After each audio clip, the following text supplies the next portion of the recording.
I'm Sebastian Mahfood, and you're listening to WCAT Radio, the on-air wing of En Route Books and Media, bringing you the dulcet sounds of Catholic wisdom with our host, Bob Olson, who will now introduce today's show and speaker. Welcome to Cry Oneness, a new program to encourage people to share their experience with God, their miracles, their music, their poetry. Share your life. And now here to explain more of this is our host from Danbury, Connecticut, Joe Avalos. Welcome, Joe. Hi, Bob. Good to hear from you again. Yes.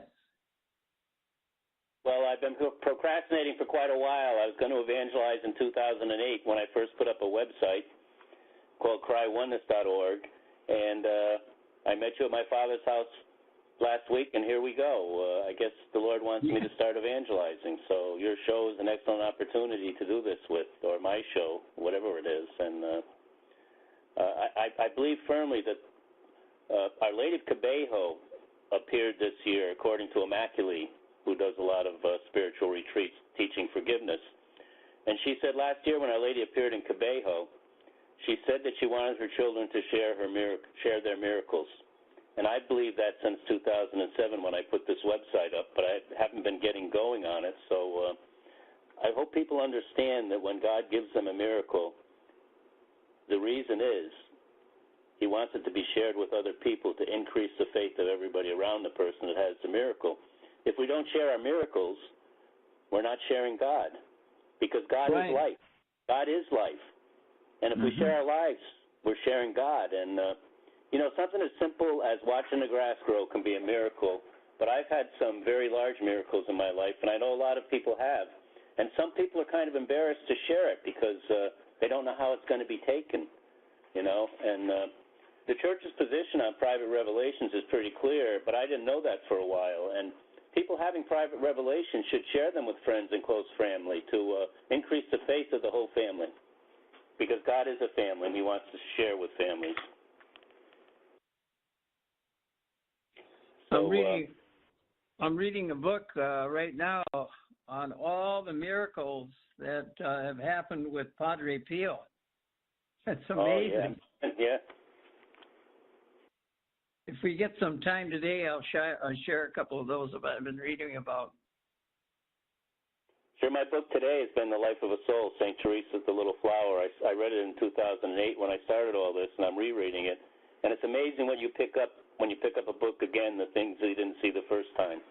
She was such such a simple person with such a good personal relationship with Jesus, and she had miracles. And she was ashamed to share her first miracle, but she did it under order. So, we have to loosen up, and we have to let God speak through us. So I want to share my salvation story that I put online when I was going to launch this. I'm going to read it because I don't have a memory good enough to do it. This happened when I was down in Vero Beach, Florida. St. Helen's Prayer Group asked me to assist in the Life in the Spirit program because I had done them with you up here. And they asked me to do the salvation part of it, to share my story. So this is the story I shared on January 6, 2008, before I started getting all the locutions. So it's my witness discerned by St. Helen's Prayer Group. Number 1, something is wrong with the world. There must be, because here's how it affected me. I was a church-going, frightened Catholic all my life. My life was a mess with alcohol, prescription drugs, etc. I agreed with the death penalty for capital crimes. I approved of abortion, all in direct defiance with God's word. I justified this all by thinking, but all my friends did it. I justified everything this way. As long as someone I loved was doing worse than me, I was okay. God would forgive me directly, even without confession. He was my little slave. Anything I wanted, He gave me. I spoke to Him directly. Sometimes I felt just like Him. I'd lie in bed at night praying to Him about what He did wrong today and how He could fix it tomorrow. I went to church and believed in Him. I deserved everything I asked for. I was in pain for 35 years, living in sin and desolation. Despair, anxiety, and depression were my days and nights. TV was my God and my sedation. Worldly things were my pleasure. I had lost all joys in my life. I had everything in the world, but the world had taken me down. Good things I did with evil, hidden motives. Finally, I was sitting on the floor in my kitchen, me, God the Father, Satan, and a bottle of prescription sedatives on my lap. TV didn't work anymore. I had met Jesus in a hotel bathroom 3 weeks prior, but that just scared me more. I was ready to end my life. Jesus came and dialed 911, and that was the beginning of my new life with him, but I still didn't know him. Before this, God the Father and the church was my perceived salvation. The Father sent Jesus to save me. Praise Jesus. The spiritual war in the world cannot be fought alone. Evil, and particularly Satan, is too strong for us. We need spiritual tools to help Christ protect us. After Christ saved me, I progressed slowly towards spiritual healing of my damaged soul.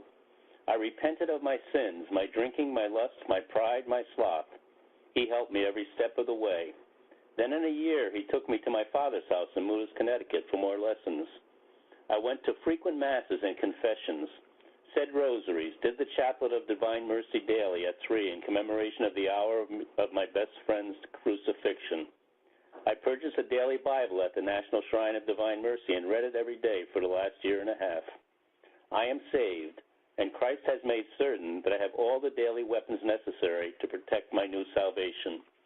I practice daily salvation with him. Here's how. I wake up and praise his name and ask him to please let me be saved today. Thy will, not mine, be done. Help me to accept everything the Father places in my path and help as many as I can, keeping a positive attitude in Christ. 7 a.m. Mass and Rosary at 9, 1 hour walk and meditation, 11:30 daily spiritual 12-step program, 3 p.m. the Divine Mercy Chaplet. I stop everything and take a moment to thank him and venerate him. Thank him for dying for my sin. Evening Bible reading and praise and thanks and worship. Gratitude for the day entered into a personal journal. I don't always get everything done, but Christ is the center of my life. He surrounds me with friends of the same or similar type. I attend as many workshops and retreats as possible. I volunteer for St. Helens, and I love my new life in Christ, my newfound brother of 3 years. Life is good if I walk with him. Whatever is wrong with your life, Christ can and will fix. Here's my bag of weapons, the Daily Catholic Bible, Daily Rosary, Daily Mass, Hail Holy Queen, Divine Mercy Chaplet, and I live one day at a time and pray and live like there's no tomorrow. So that's my story. Beautiful, beautiful story. Beautiful story. Started off real bad, but all right, yeah. You've been at it ever since, working for Jesus.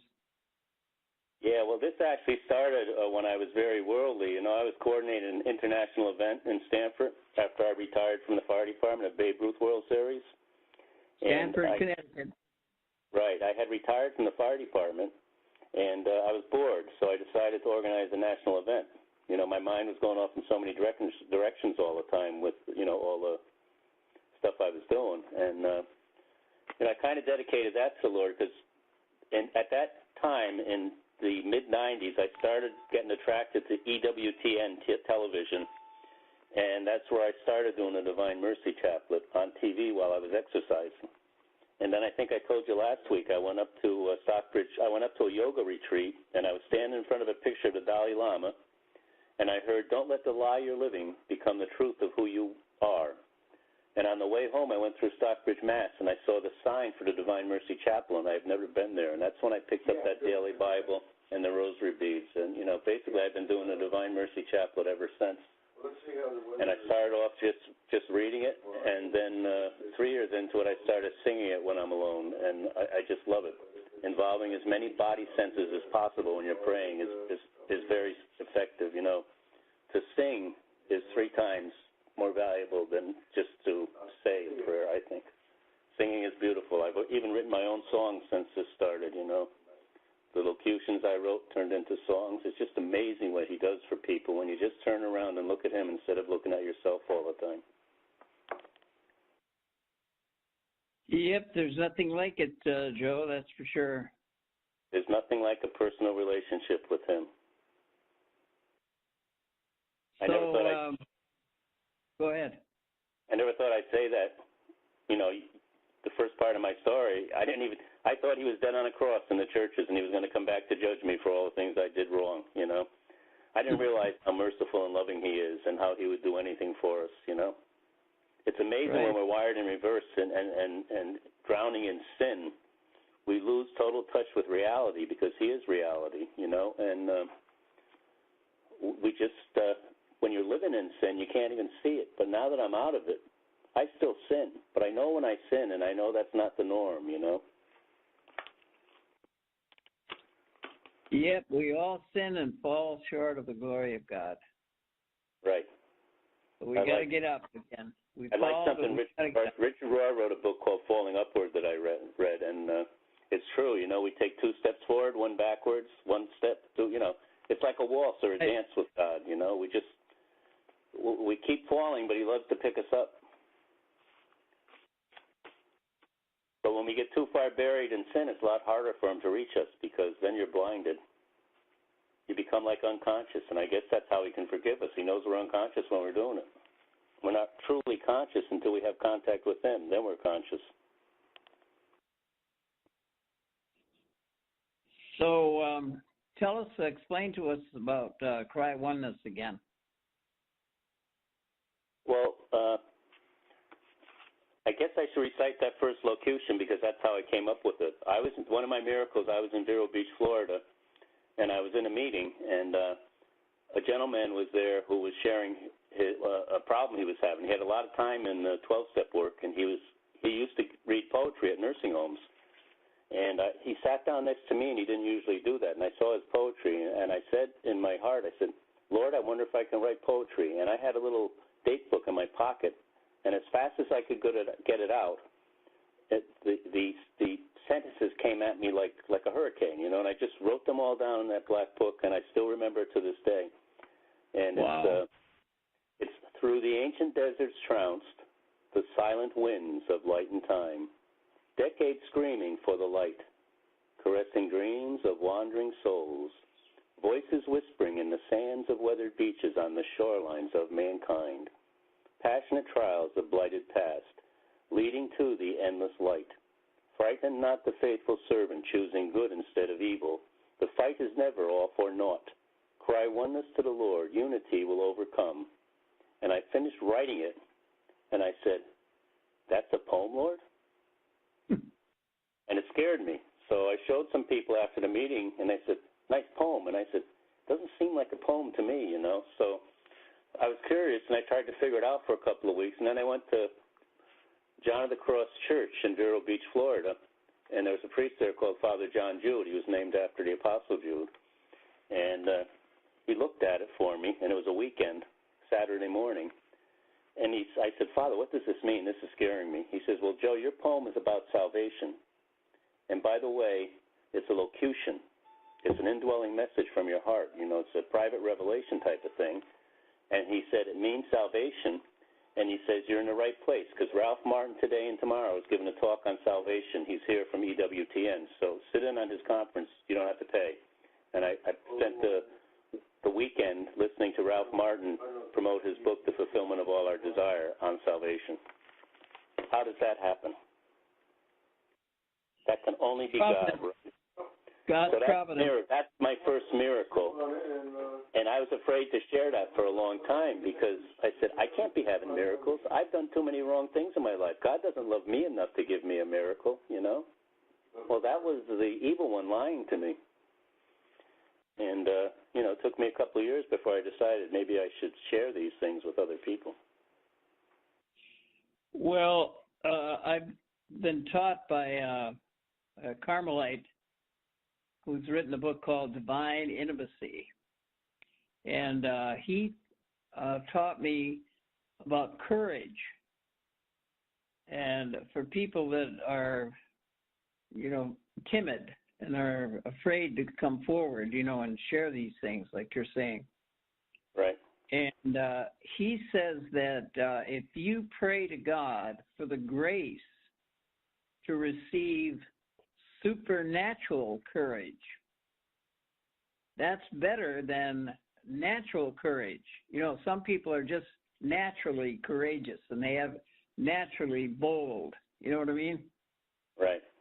They're not afraid of anything. But there are some people that are timid.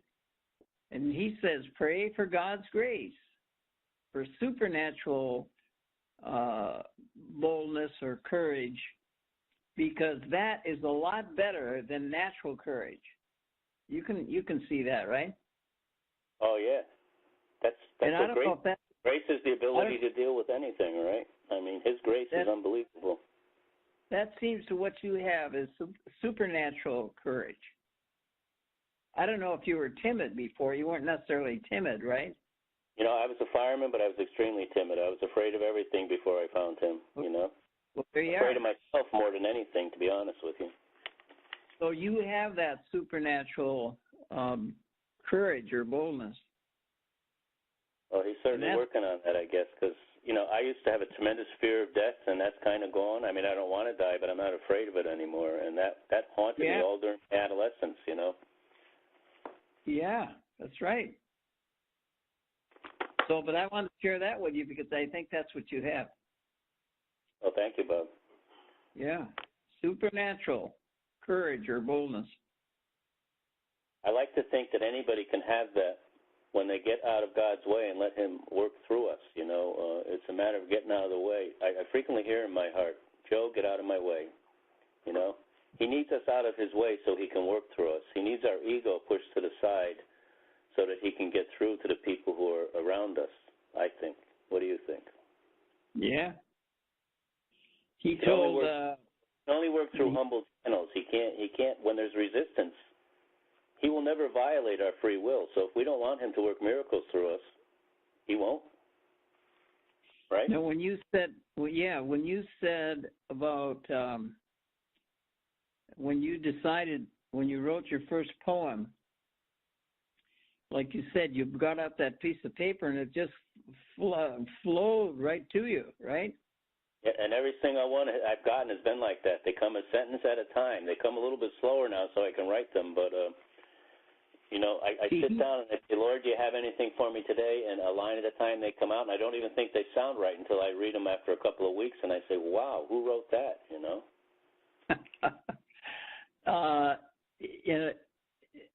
Jesus said to Saint Faustina, or not Saint Faustina, this was Saint Josefa Mendenez. Josefa Mendenez. He said to her, I don't think I shared this with you before, Joe, but he said to her, I want you to be nothing so I can be everything. Right. And that's what I hear from you. More of you and less of me, Lord. Thy will, not mine, be done. That's right. It works, right? After a while. It doesn't work right away. These things don't happen in a hurry, you know that. No. There's a lot of foundation involved before these things started happening, but I didn't know I was laying a foundation. I thought I was just trying my best to seek God instead of myself. And it started with the Divine Mercy, and then it progressed to the Holy Face devotion. And they're like twin devotions, you know. One's on mercy and the other's on agape love. And it's just amazing what He'll do to get one sinner home. When I was getting these things in Vero Beach, Florida, I went to some nice Presbyterian people who ran a cafe down there, the Barefoot Cafe. And I would talk to them about all this stuff because they were receptive, more receptive than the people in the rooms, because the rooms are not a lot about, you know, they don't want to scare the newcomers off, so we don't talk a lot about miracles and things like that in the rooms. So I would share with them and with the priests. And I said, why do you think I'm getting all this stuff? Because it's really scaring me, and I'm really thinking I don't want it. And they said, Joe, do you want us to be honest with you? And this nice couple, they both looked me straight in the eyes, and they say, Joe, you're getting all this stuff because your name should be Thomas, and he'll do anything to convince one person that he is God and that he loves you. Mm-hmm. He died on the cross for you. That's what they told me. He would have died on the cross just for you. If you were the only person he had to die for, he would have done it. And you believed it? I did. I said, wow, that explains it, because I don't deserve this, and I'm not even sure I want it. So then actually before that, I told God I didn't want any more. You know, I said, it's scaring me. Please don't give me any more. And I was trying to sing Josh Groban's song on the Indian River, Up to Where You Are. Who can say for certain, maybe you're still there? I feel you all around me, your memory's so clear. Deep in the stillness, I can hear you speak. You're still my inspiration. Can it be that you were mine forever, love, and you were watching over me from up above? And I thought I sang it well, and I took 10 shots of the sunset, and you've seen the picture. It has the shroud face of Jesus in it. So I go running back to Father John Jude again to show him. Now I have a locution, now I have a face after telling the Lord I don't really want more poems, and I'm singing instead. And I show Father John Jude, and he points to his wall. I walk in the door, he points to his wall. He has Veronica's veil there. He said, Joe, it's the Holy Face. You're being led to a Holy Face devotion now. So that's when I got involved with the Holy Face devotion around 2009. It's amazing. What's the name of the I didn't know what the Shroud of Turin was when I took it. So how did it pop into my picture? I certainly didn't put it there, It's Providence. Yeah. What is the name of the song? What we're doing now is, I think, what he has been priming me for from the start. He gave me all this stuff, and now I have an avenue to share it with other people as a way of encouraging them to share their miracles, so that I think he's trying to create an army of people on this earth that will convince the other people that he's real, he's alive here and now, he's not there and then, he's in us, he's not way up there in heaven, he works through us. If we let him out of our hearts, he'll do anything for us. He doesn't like just sitting in our hearts. He wants to come out. What's the name of that song by Josh Groban that you were? Up to Where You Are. It's a beautiful song. They use it for grief support in California because it's about talking about a loved one who has died. It's written by an Irish poet. Oh, I have to tell. I think it's talking about Jesus, but it's also talking about dead people who have passed on. To Where You Are? There you go, yeah. To Where You Are? Up to Where You Are, Josh Groban, yeah. To Where You Are. Up to Where You Are. Oh, Up to Where You Are. Because I do a program on Mondays now, every Monday, 4 o'clock Eastern Standard Time, with Mike Frey. He's a late graduate of Holy Apostles College and Seminary. He's an older man. Right. Not real old, but I think he's in his 60s, but he went back to school. And he was an alcoholic for 33 years. And I don't know if I told you this, but he's set up a 12-step program now for bereavement. Wow, that's great. And it's called Bereavement Miracles. Isn't that interesting? But I want to tell him about that song, Up to Where You Are, and it's about bereavement, huh? Yeah, it is, and they use it in California for grief support. Wow. I didn't. Maybe he knows about it, but I will certainly tell him. The way I found out about this song of Josh Groban, I didn't even know Josh Groban either. I was coming back from my mother had passed, and I was going back to Vero Beach on the auto train, and I sat next to a 90-year-old guy, and I was showing him my locutions, and he said, "Your locutions are a lot like Josh Groban's music words." And I said, "Wow, why don't you look them up?" So I did when I got back to Vero Beach. But he says, "You should really stay into this." He said, "I'm 90 years old, and I'm taking piano lessons when I get back." I said, "Wow, then I'm not too old to do something, right?" So that's when I started practicing Josh Groban's song, singing it. And I loved it. It gave me peace, just the words, because I believe it's talking about God. There's another part in the second stanza that says, "And I believe that angels breathe and that life will live on and never die." It's interesting that you're saying some of these things, too, because we have another program on Fridays at 11 o'clock in the morning, Eastern Standard Time, called The Open Door, and we have these philosophers, one from Los Angeles, one, I think maybe Dr. Rhonda Chervin.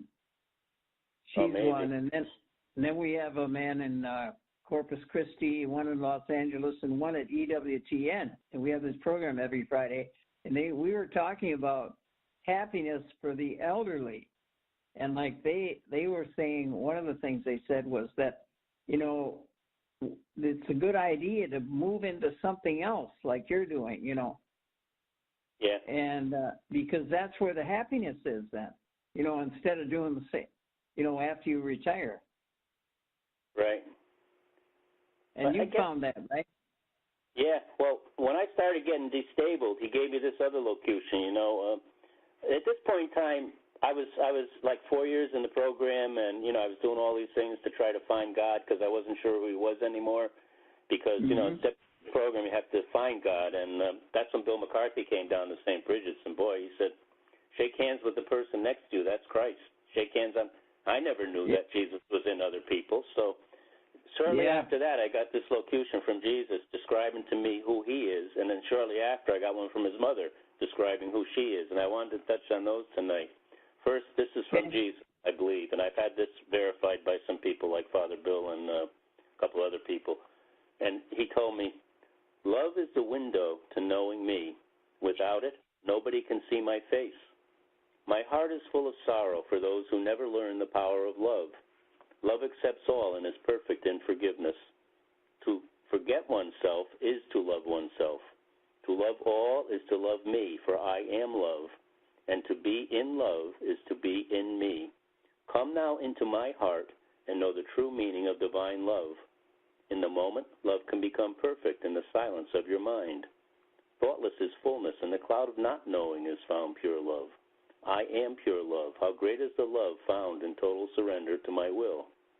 He who contemplates my word day and night is with you forever. His love is inexhaustible and almighty. His mercy endures forever. Fear no man. Remember always the truth written about Mary and Martha. I am allowed to favor, and I have favorites. I am not accountable to the ACLU, and I pick and choose who I favor. I came and got the people who think they came and got me. Thinking is a human problem. Contemplation is a remedy for that. Love is the key to salvation. Start with me, and everything else will come freely." So, that's good stuff. that motivated me to go talk to another priest in Vero Beach who had 50 years in the program at St. Helens. And I was having trouble meditating at this point in time, so I which is kind of crazy. I couldn't keep my mind quiet. So he told me, "Joe, don't meditate, contemplate." So I read 3 books, one from Thomas Keating, another one from Thomas Merton. Michael Keating, I think, Thomas Merton, and The Cloud of Unknowing. And then I started to get into meditation, and then I also read a book from Scott Hahn called Open Heart, called Scott Hahn's book on Mary. I can't remember. Hail, Holy Queen it was. Yes. Then I got a locution from Our Lady after reading that, because before reading that book, I thought Mary was just a statue on the wall, not a real person, But after reading that, I started doing the rosary, took it over for my mother when she passed, and she gave me this one, and I really love this one because, I loved my mother and hadn't heard from her for a while, and it was like Our Lady is our mother. So she said, "I wish to make you know how much you are loved. My eyes can see the contents of your heart. I gaze upon my children all the time, and I know their every need. My grace is sufficient to care for all your needs. I will never abandon the children I received at the foot of my Son's cross. You must stop looking to the world for consolation, for it gives none. Take shelter in the wounds of my Son and bask under the protection of my mantle. Be grateful at all times for my Son's suffering and your own. Be powers of example by imitating my Son and letting his light shine through you, even while in distress. When you are sinned against, remember my Son's word on the cross. Forgive them, Father. They know not what they did. When you are tested, pray. When you see a friend in need, respond with love and service, not just words. And when you are persecuted, respond with an attitude of gratitude, and my Son's grace will lead you home." So that one I had verified by Immaculate at a retreat in New York City, and that's when she told me about Our Lady of Cabejo appearing and telling the children she wanted people to share their miracles. And she asked me to share this one at the end of the retreat that day in New York City at the Church of Sacred Heart of Mary and Jesus. And in the foyer of that church, there's 2 statues. Both of them I pray to every morning. St. Jude, who is the holy-faced saint, and St. Anthony. And I wasn't going to go that day, but I went to West Beach in Stamford, and there was a new playground dedicated to one of the kids killed in Newtown, Jesse, who left a message on the wax board saying loving, healing, and nurturing. And that made me go to that service down there the next day. So Immaculate heard this, and she said, "That's definitely from Our Lady. Share it at the end." And the lady had come in behind me when I was praying to those 2 statues.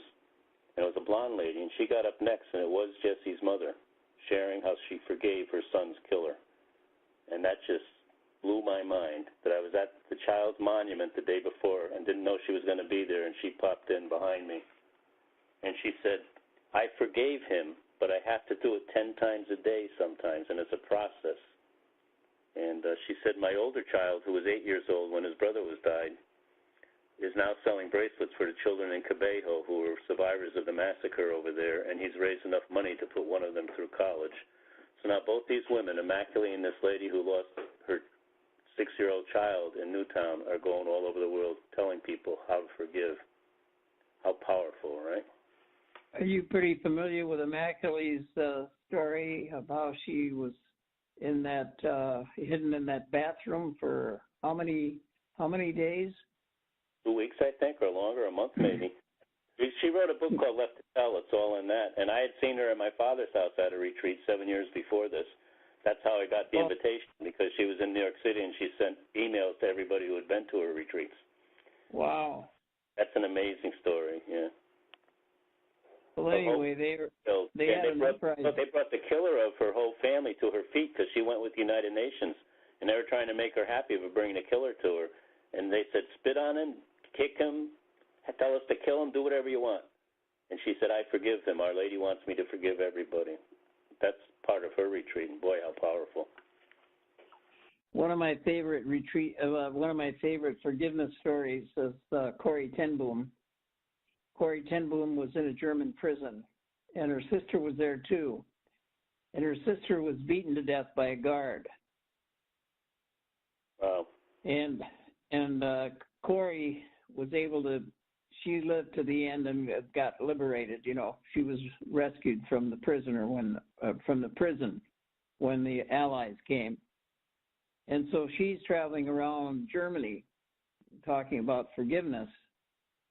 And one night after one of her talks, she's backstage and this man comes up to her and says, you probably don't remember me, he said, but I'm the man who killed your sister.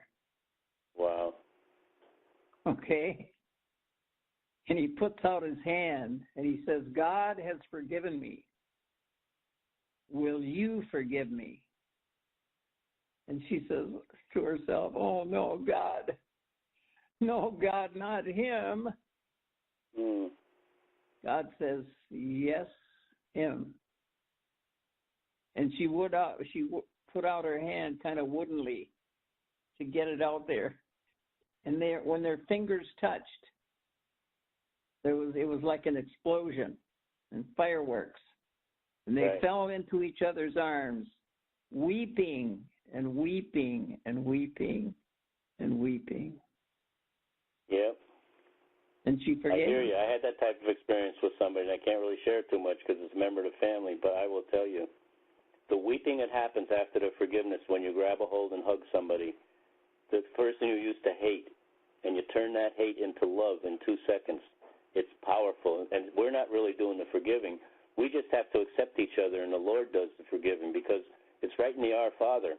Forgive us our trespasses as we forgive those. That's the gospel truth. If we don't forgive, we don't get forgiven, and vice versa. You know, so when two people come together and they forgive, it's like a lightning strike from heaven in my mind. That's what I felt like, a burning sensation, and I hadn't cried in years before that happened. I cried tears of joy. It was unbelievable. Forgiveness is so powerful. It doesn't always work that way. Sometimes the other person doesn't want to accept it. Okay? So, but see, we have a responsibility to forgive, no matter what the other person does. Right. You know what I mean? So it's our responsibility. So you don't worry about what the other person does. If it's reconciliation, that's fine. Then you got two people. You know. Can but you don't have do to worse done to the Son of God on that cross when he said that, forgive them, Father, they know not what they do, when they had scourged, beaten him with whips, and had him carry a cross and killed him, and he said that just before he died? That's what he expects us to do, I guess. But, boy, is it hard, right? To forgive our enemies. Originally, earlier you said about John of the Cross. Okay. Right. And by the way, Dan Burke, who we're going to see in Danbury, Mhm. he, like I say, is the general manager of the Register that's now run by EWTN, and he also has this thing on email, and this I want you to Google this. It's called Spiritual Direction, and you can put Dan Burke's name on it. And you will love that. You'll get that email every day. It's beautiful. Did you say Burke or Burkhart? Burke, B-U-R-K. K-E? Burke? Okay.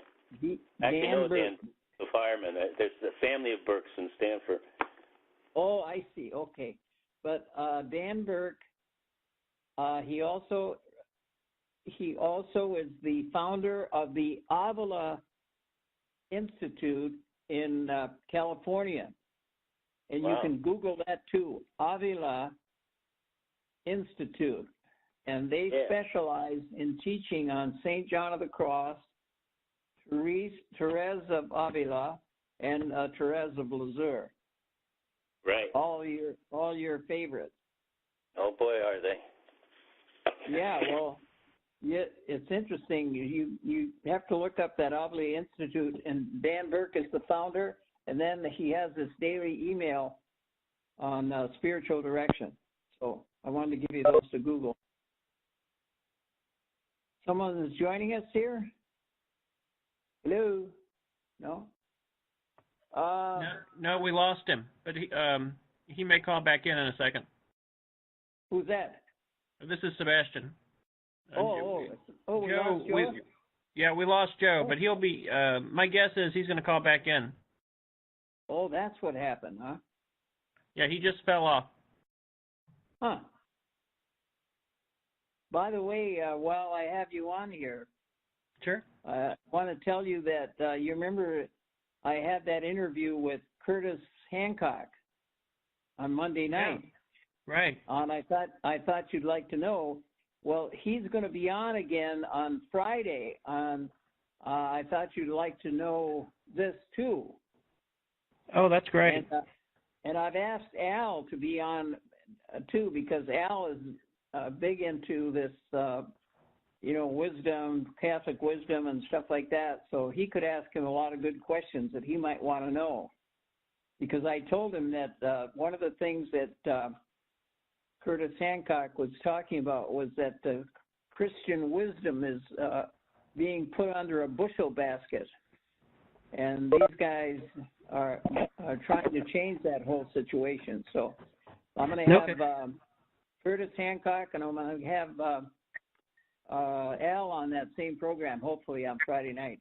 So that'll be good. I think that's great. Joe's back. Yeah, Joe, I don't know. You just dropped off all of a sudden. Battery in my portable phone went dead.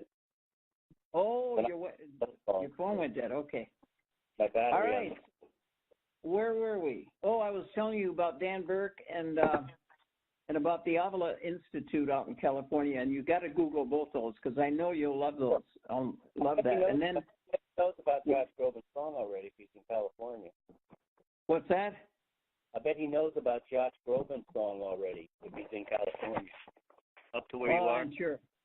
I'm sure. That sounds a little better now. Yeah, I had it on speaker. It doesn't work well on speaker with the cell phones.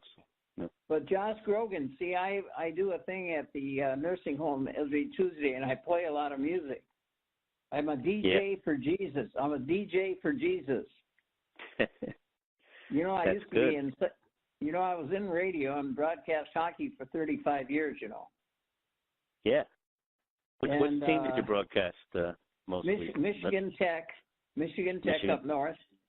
Yeah. And we were in the WCHA where we played Minnesota, Michigan, Michigan State, Notre Dame, Denver, Wisconsin, Minnesota.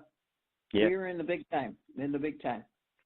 Okay. I used to do EMS coverage for the high school games for years. I loved hockey. I stood by with the first aid kit in the penalty box. Yeah. Now, where did you see your hockey in Stratford? Stanford, Terry Connor's ice rink. Stanford, yeah. Because Connecticut, all the Fairfield County high school teams, Greenwich, Darien, New Canaan, Catholic High. All the great American hockey players at one time all came from New England and from Minnesota. Oh, yeah. They really love hockey in Stanford, yeah. Yeah. They had a lot of good teams in Fairfield County. Oh, definitely. And the whole there was one coach that coached Boston College. Can't think of his name right now, but he was a coach there for years. They said, in his recruiting, he never packed a bag. So in other words, all his recruits came from New England because he could drive to wherever, and drive home the same night. But then, of course, we had a 5-year working arrangement with Hockey East, and that was BC, Boston University, all the Big East teams, and we brought the physical game in from Canada because we had a lot of Canadian players. So now New England started recruiting from Canada. And after they did that, because they had the skating game down great, so they've been winning the national titles. BC, BU, Providence, Quinnipiac now. Yale was in the finals. And so it's been an interesting thing with hockey. But anyway, we're talking about Cry Oneness, and I think you explained that pretty well, didn't you? I think so. Yeah, Cry Oneness is just, Cry Oneness was the last line in the first locution I got. Cry oneness to the Lord, unity will overcome. So oneness is a spiritual principle that we're all connected by one spirit. Everybody, every faith, and almost every faith believes in God. So if people who believe in God share what God's doing in their lives, imagine how peaceful our world would be instead of sharing all these bad media stories that are on, looking at the good that's going on in the world instead of the bad. We have to find a way of circumventing all this negative press we have lately. And people sharing their miracles is certainly a way to do it, And I think next week I'd like to start sharing a miracle I had in Cape Cod with Rita, where somebody actually came back to life that I shared with you. So maybe leave that in people's minds this week. We'll cover that next week. Okay. That'll be an actual miracle share. I've just been sharing locutions, which are miracles, but there's been a couple of real personal miracles that I had, involving healing. So healing is another result of miracles. This woman, her name is Diane Allen, and she wrote The True Stories of Padre Pio. Pray, Hope, and Don't Worry. That's the name of the book. Listen to this one. Father Bernardo del Picello. Father Bernardo del Picello had contracted malaria one summer, and even though he was receiving very good medical care, there was no improvement in his condition. Every 2 days, his fever would return. His doctor told him that it would be a good idea for him to have a change of climate. Perhaps his health would benefit from the change. Acting upon his doctor's advice, Father Bernardo decided to make a visit to San Giovanni Rotondo. That's where Padre Pio lives. However, his Bernardo's condition showed no improvement, and the fever remained. One evening, Father Bernardo was in the monastery in the dining room with the friars and Padre Pio, and he said, Padre Pio, will you give me a blessing? And he said, I mean one of those strong ones.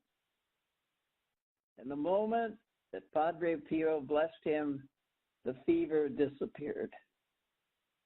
Yeah, well, just like the same thing with Saint Teresa in this book, The Story of a Soul. When she was 12, she was having pains in her head for like a year, and finally her sister, who was also a Carmelite, who went in the convent before her, prayed fervently for her. It's in the book, and she thought she was near death with these things.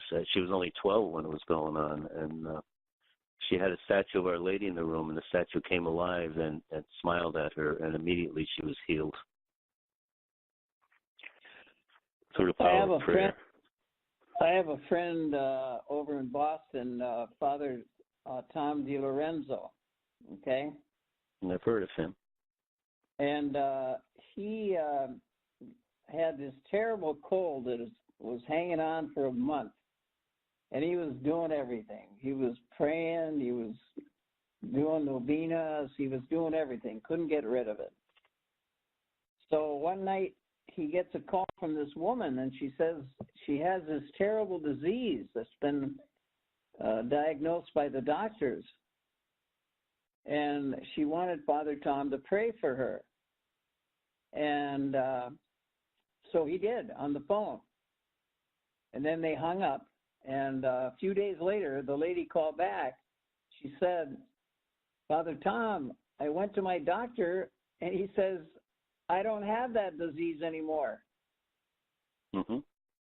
And Father Tom DiLorenzo's cold went on for another month. No, he was carrying something for her. Huh?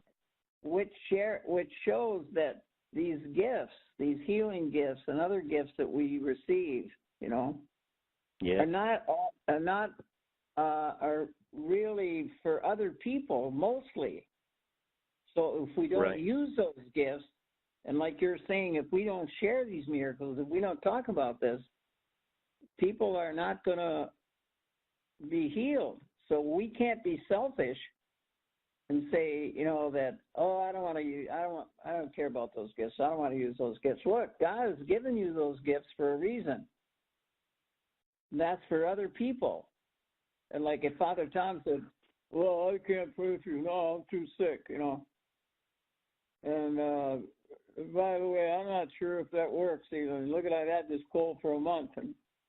But he didn't say that. Yeah. He just prayed. One of my locations called the River of Life location has a line in it that says, be not like the Dead Sea, rich and full of minerals, but not flowing. Be instead like the River Jordan, rich flowing waters feeding the shorelines of mankind, constantly flowing. We have to empty ourselves or we lose what we have. That's one of the primary principles in my other program. So, if you don't give what you so freely received, you don't keep it. Yeah. And I don't want to lose what I have right now because my relationship with him is the most important thing in my life. Now listen to this one. This is just amazing here. I'm going to read one more from this book of Padre Pio because this is just unbelievable. Father Joseph Anthony shared a close friendship with Padre Pio. 5 years older than Padre Pio, he lived side by side with Padre Pio at the monastery of Our Lady of Grace for 4 years. When Father Joseph Anthony was transferred to the monastery of St. Anne in Foggia, his health began to decline. On December 30th, 1936, Padre Pio received the news that Father Joseph Anthony was gravely ill. His condition had grown steadily worse, and he was close to death. Padre Pio's prayers were requested. He lifted up his prayers to heaven, begging God to come to the aid of his friend. What Padre Pio did not know was that Father Joseph Anthony had passed away on that very night. While Padre Pio was praying, he heard a knock at his door. When he opened the door, to his great surprise, there stood Father Joseph Anthony. What are you doing here? Padre Pio asked him. I was told that you were in a great deal of pain and you were gravely ill. I've been praying for you. Father Joseph Anthony says, I am well. All my pains have gone away, and I have come to thank you for your prayers. Saying that, he vanished. It was then that Padre Pio understood that his friend had already passed away.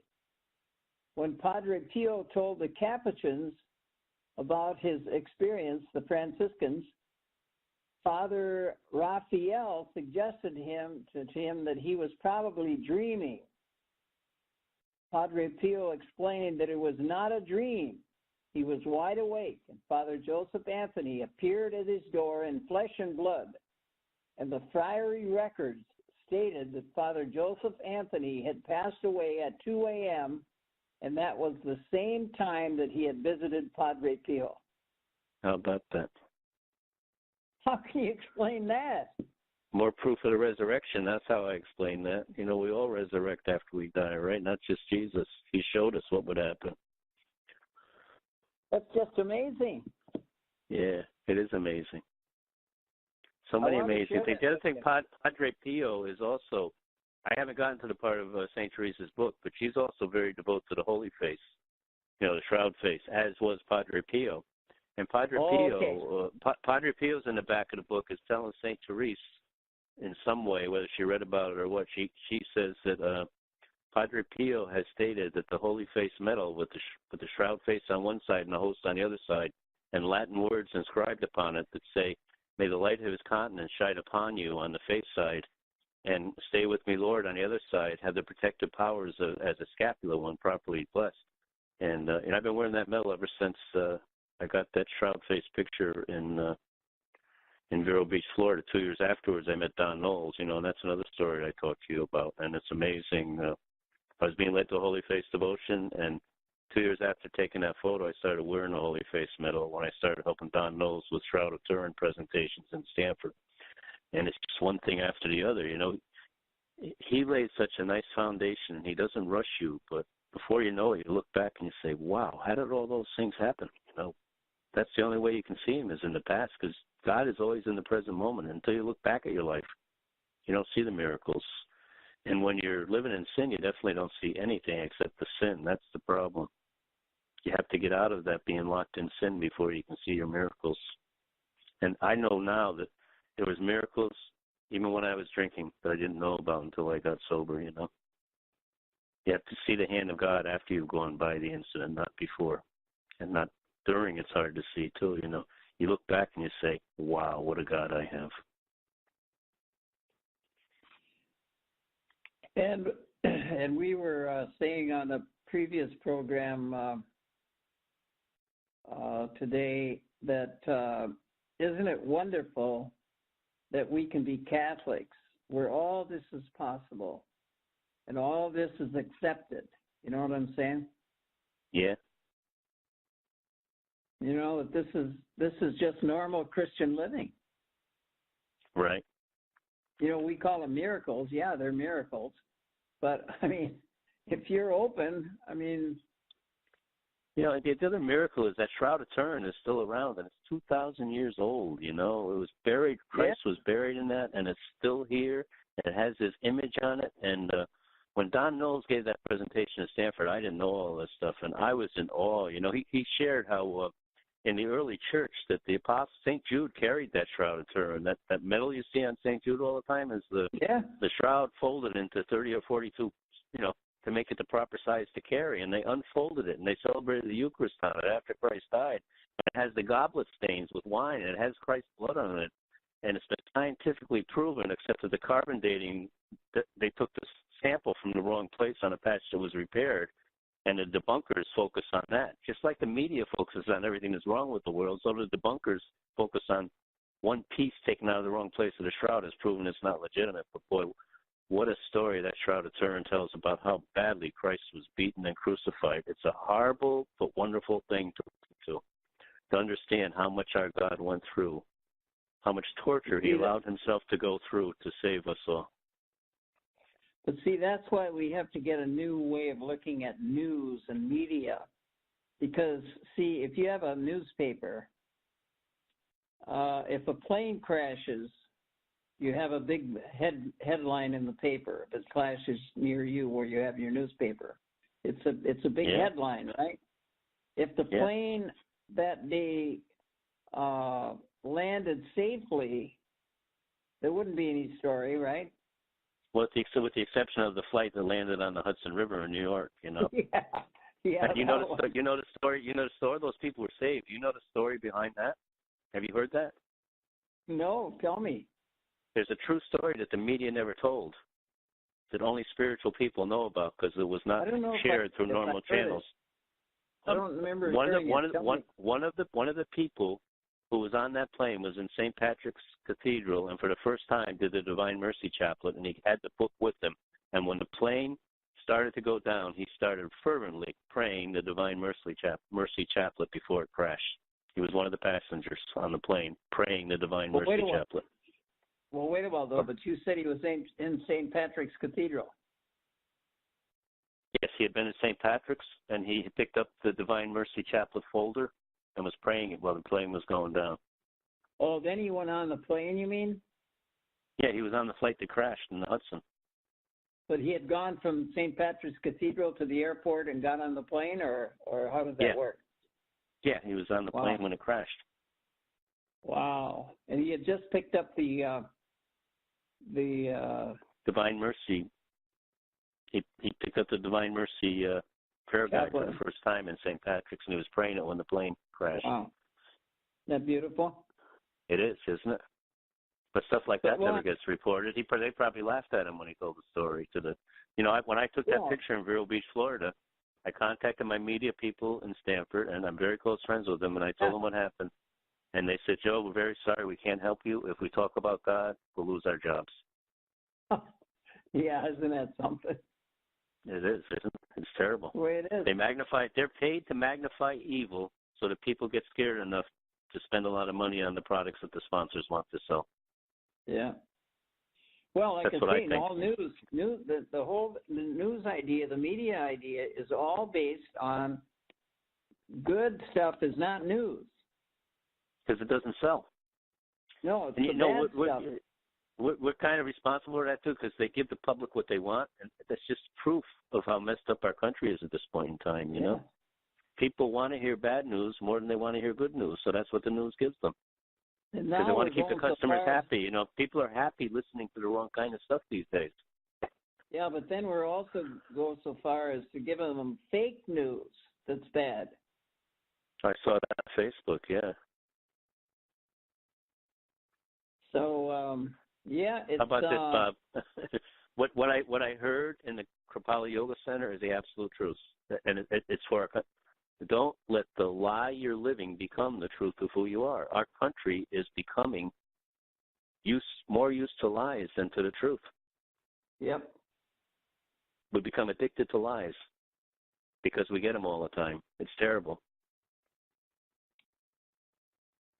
Well, two of my locutions or more say, shut off the black box that magnifies evil. Turn around instead and open the good book and share that with your children.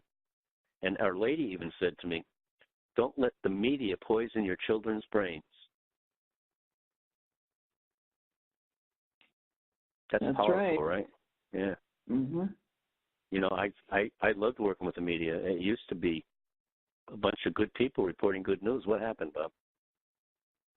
Did the good news disappear, or are they only focusing on what's wrong? Yeah, that's right. That's because that, like you said, that's what sells. There's certainly a lot of good things going on in our country that could be reported that don't get reported because the media wants to keep the people